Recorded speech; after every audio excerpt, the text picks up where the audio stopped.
guhaye ikaze muri aya amakuru avuga ku iyi nkongi y'umuriro cyangwa se icyegeranyo nagukusanyirije kivuga ku iyi nkongi y'umuriro. Inkongi yatatse umurwa mukuru nka Los Angeles, umurwa ubarizwa muri Leta Zunze Ubumwe za Amerika. Iki akaba ari ikibazo gihangayikishije isi, akaba ari ikibazo benshi bahanze amaso, ari ibinyamakuru, ari abanyamakuru benshi bagiye batandukanye, ari abayutubers benshi bagiye batandukanye. Mikoro zabo nta handi bazirebesheje, amaso yaho nta handi atumbiriye uretse muri Amerika, kuri uyu murwa witwa Los Angeles. Iyi rero akaba ari inkongi y'umuriro yatatse uyu murwa mukuru muri uyu munsi wa mbere, aho buri muntu wese yatunguwe no kubona ahantu nk'aha hashya hagakongoka, hakaba hatarazimwa kugeza magingo aya. Nawe urimo ureba iyo videwo cyangwa se ureba ayo mashusho, wakibaza igihugu tuzi cy'igihangange, igihugu gikomeye, igihugu benshi bafata nk'umwami w'isi, niki cyaba cyarateye iyi nkongi, kandi niki se gituma iyi nkongi itazimwa kugeza na n'ubu abantu barenga magana bakaba batangiye kugenda bahaburira ubuzima. Ariko muri aya makuru harimo n'ukekwa ko yaba yaragize uruhare muri iyi nkongi y'umuriro, nawe ubuzima bwe bukaba bwarageze mu kaga kubera ko yamaze gutabwa muri yombi na polisi yo muri Leta Zunze Ubumwe za Amerika. Wakibaza ngo we yabigenje ate kugira ngo atwike uyu murwa cyangwa se atwike ahantu hangana hatya? Reka rero mugezeho ibyo bimwe mu binyamakuru byagiye byandika n'icyo bigenda bibivugaho, deni ndaza kukubwira nanjye andi makuru nagukusanyirije ku ruhande. Ni ukuvuga ngo ikinyamakuru cya mbere cyatangaje ibijyanye n'irishya ni ikinyamakuru cyitwa Ijwi ry'Amerika, cyavuze ko inkongi y'umuriro mu mujyi wa Los Angeles wateje igihombo kibarizwa muri za miliyari nyinshi utabasha gusimbuka. Naho rero kuri uyu wa mbere ni umunsi wa karindwi wikurikiranyije abashinzwe kuzimya umuriro bahanganye ndetse banataka inkongi z'umuriro mu mujyi wa Los Angeles, n'ubu kandi rukaba rukigeretse. Iki kinyamakuru cyanditse ko abantu 24 baguye mu byo guverinoma wa leta ya California Gavin Newsom yavuze ko bishobora kuba ariyo makuba adaturutse ku bikorwa bya muntu ashegeshe igihugu mu mateka ya Amerika. Abantu barenga 100,000 rero bakaba bagenda bahungishwa bavanwa mu byabo. Umuriro wagize umuyonga amazu y'abakire b'ibyamamare ndetse hamwe n'ay'abantu basanzwe, usiga ugize amatongo ahari ubwiza nyaburanga. Abayobozi rero bavuze ko amazu byibuze 12,300 yangiritse cyangwa se yarasenyutse. Umuyobozi wa komine ya Los Angeles Lindsay Holovas yagize ati ibice bigize umujyi wa Los Angeles byaciye mu rindi joro riteye ubwoba kandi ryakomerekeje imitima.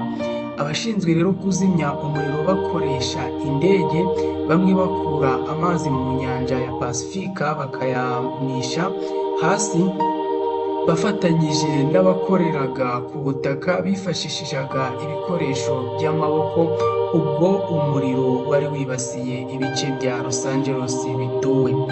Abayobozi baburiye abaturage bose bo mu bice bya Los Angeles bagera kuri miliyoni 10 ko buri wese ashobora gutegekwa kuhava kubera umuriro ndetse n'imyotsi irimo ubumara. Kugeza kuri iki cyumweru abantu barenga 10,000 bo muri komine ya Los Angeles bari bategetswe kuhava, bavuye ku bihumbi birenga 15 bari babitegetswe mbere. Ni mu gihe rero kandi ikigo cy'iteganyagihe ACUWIDA kigereranya ko ibyangiritse n'igihombo mu rwego rw'ubukungu bibarirwa hagati ya miliyari 135 na miliyari 150 z'amadolari y'Amerika. Abashinzwe rero kuzimya umuriro baturutse muri leta 7 hamwe n'abavuye mu bihugu bya Canada na Mexique bamaze guhurira mu mujyi wa Los Angeles kugira ngo bafatanye guhashya uwo muriro. Ngayo nguko rero reka nongere nkugezeho ikindi nakubwira, ikindi kinyamakuru nacyo hano mu Rwanda cyabivuzeho, kugira ngo ngende nkwegeranyiriza buri kantu ku kandi, ndetse kugira ngo hatagira inkuru n'imwe mu nkuru zatambutse zivuga ko iyi nkongi y'umuriro iza kugucika. Ni mu gihe rero ikinyamakuru Igihe gikorera hano mu gihugu cy'u Rwanda nacyo cyavuze ko icyateye iyi nkongi y'umuriro yibasiye umujyi wa Los Angeles cyo kikiri amayobera, ko bavuga ko kitaramenyekana. Ariko ibi bakaba barabyanditse nabo ku itariki 11, ubwo urumva ko n'ubundi amakuru agikomeze, ukeneye andi makuru mashya. Ibice bitandukanye rero by'umujyi wa Los Angeles uherereye muri leta ya California muri leta zunze ubumwe za Amerika bikomeje kwibasirwa n'inkongi z'umuriro kuva tariki 7 kugeza ku ya 11 Mutarama 2025. Hamaze gupfa abantu, ni ukuvuga ngo hari hamaze gupfa abantu 11, abandi barenga ibihumbi 180 bo barahunze. Icyamenyekanye rero ni uko izi nkongi zenyegejwe n'ibyatsi byumishijwe n'izuba ryinshi, ndetse n'umuyaga wari ufite umuvuduko w'ibirometero 160 ku isaha, wahawe izina rya Santa Ana. Ariko impamvu zidashidikanywaho zaziteye ntabwo iramenyekana. Izi nkongi rero ziri mu byiciro bibiri, birimo iyafashe imisozi ya Santa Monica yangiza ibiri ku buso bwa hegitari 8,627, n'indi yatangiriye mu misozi yegereye Pasadena, hombi ni mu majyepfo ya California. Iyi rero ya kabiri yo imaze kwangiza hegitari 5,540. Byaketswe ko hari abantu bashobora kuba bateye izi nkongi, ndetse hari abamaze gutabwa muri yombi, barimo umukecuru w'imyaka 60 y'amavuko witwa Gloria Lynn ndetse Mandich. Ariko abashinzwe iperereza bagaragaza ko hakaba hakiri kare kwemeza impamvu nyakuri yazo. John Martin washinze ikigo Scientific Fire Analysis gifite icyicaro muri leta ya Florida yagaragaje ko kugira ngo hamenyekane icyateye izi nkongi bisaba gushakira amakuru aho zatangiriye, ni ukuvuga muri Pacific Palisades na Eaton. We mu magambo ye yavuze ko uyu wari umuriro muto, abantu bazibande ku hantu umuriro waturutse, bamenye aho waturutse, maze bashakishe impamvu yawo. Ubusanzwe rero inkuba zikunze guteza inkongi nk'izi muri Los Angeles, ariko abakora iperereza bagaragaje ko kuri iyi nshuro atarizo zayiteye, kuko mu gihe zibasiraga ibice byo muri Pacific Palisades nka Santa Monica cyangwa se Pasadena muri Eaton, nta nkuba zahakubise. Ikindi gikunze guteza inkongi muri uyu mujyi ni umuriro uba wacanywe n'abaturage, gukoranaho kw'insinga z'amashanyarazi cyangwa se ibishashi biturikirizwa mu birori. Abashinzwe rero iperereza bagaragaje ko mu bihe by'izuba nk'ibyo barimo biba byoroshye ko mu gihe wafata ibyatsi byaho ushobora gukwirakwira byihuse.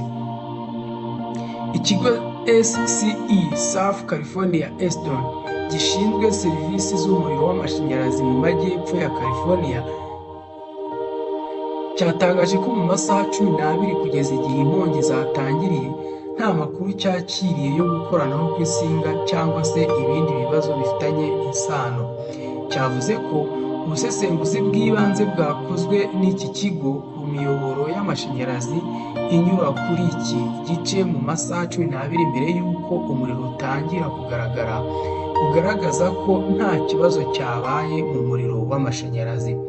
Inyubako nyinshi rero muri Los Angeles zarahiye, by'umwihariko izubakishije imbaho. Ibiro ntaramakuru Associated Press by'Abanyamerika byasobanuye ko mu gihe inkongi iri gucogora, abaturage batangiye gusubirayo mu matongo yabo. Ni mu gihe kandi hari andi makuru yamenyekanye y'undi mugabo nawe ukekwa kuba yaragize uruhare mu guteza inkongi y'uyu muriro mu mujyi wa California, kandi uyu mugabo akaba yamaze gutabwa muri yombi. Aya rero ni amakuru n'ubundi dukesha Inyarwanda, ngira ngo nawe nyakugezeho. Aya makuru akaba avuga ko ku itariki ya 11 Mutarama 2025 umugabo witwa Jose Carranza Escobar w'imyaka 30 ukomoka muri Leta Zunze Ubumwe za Amerika yatawe muri yombi azira gutwika ishyamba rya Pioneer Park riherereye mu mujyi wa Azusa muri Leta ya California. Amakuru rero avuga ko umuriro yateje wakwirakwiye cyane uteza ibibazo bikomeye mu baturage ndetse no ku bidukikije.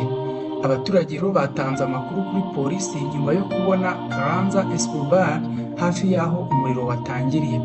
Polisi yamufashe agerageza gusubira inyuma ndetse yemera ko ariwe wateje iyo nkongi. Nubwo atatanze impamvu nyayo yamuteye gukora icyo cyaha, uyu mugabo rero asanzwe afite amateka yo gukora ibyaha birimo ubujura no kurenga ku mategeko. Polisi ya Azusa yashimiye abaturage ku ruhare rwabo mu gutanga amakuru yihuse byatumye Carranza Escobar afatwa mu buryo bworoshye. Ubuyobozi rero bwatangaje ko iperereza rikomeje kugira ngo hamenyekane neza icyateye iki gikorwa ndetse n'uko umuriro wakwirakwiriye. Ni mu gihe kandi iri fatwa ni intambwe ikomeye mu guhangana n'ibyaha byangiza ibidukikije ndetse no kurinda umutekano w'abaturage nk'uko bitangazwa na TMZ dukesha iyi nkuru. Kaya nguko rero wakibaza ubundi uyu mujyi kugira ngo ufatwe bigera ahangaha nk'uko nabikubwiye, ese byagiye biterwa n'iki? Ni mu gihe rero andi makuru aturuka muri California bavuga ko itimu ishinzwe kuzimya umuriro nayo yagiye iba nkeya ugereranyije n'ubukana uyu muriro wari ugiye ufite, kandi bakaba bavuga ko n'ubundi icyagiye cyongera ubukana bw'uyu muriro ari umuyaga wagiye uwunyuramo bigatuma inzu iri kwaka ihita ifatisha n'indi byegeranye, gutyo umuriro ukaba warageze kw'iyi ntera. Ndagushimiye rero wowe twabanye, kora subscribe kuri iyi channel kugira ngo amakuru ajye kugeraho ku gihe. Urebe umwindanje, mine is your brain. Ngaho komeza urebe nawe iyo nkongi uburyo yari irimo yaka.